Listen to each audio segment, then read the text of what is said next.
I think bringing it to Omnidian, if you think about it from a portfolio construction perspective, it's like you have all of this, activity happening at the edge. I have solar panels in my roof.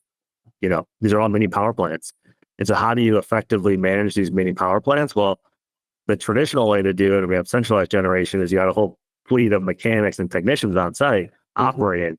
And that's just not going to be cost effective when you have distributed assets. And so solar at the end of the day, like a lot of new modern types of appliances and infrastructure, is an IoT device. And so you can take that IoT connected device, use that data, and like we were talking about before, apply some AI tools to it, figure out ways to manage that infrastructure in a way that is more efficient than kind of rolling a truck on a regular scheduled basis, which is maybe the alternative way in what you would have to do.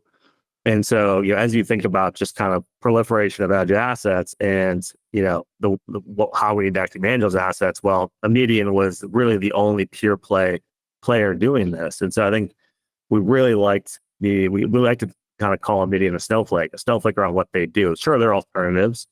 Folks can build this in-house, folks can roll trucks, but to really kind of think about how do you do this efficiently at scale and allow developers or solar installer to focus on what they're good at, which is just, hey, go build the asset, go finance the asset. Yep. But most people, as an afterthought, to actually think about managing the asset. And so, as you think about Omnidian, it's tremendous tailwinds with just kind of what we think are happening with solar.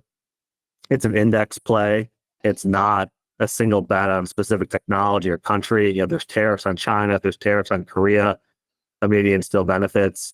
It's embedded to the overall asset class, and the asset class has been it's trillions of dollars now.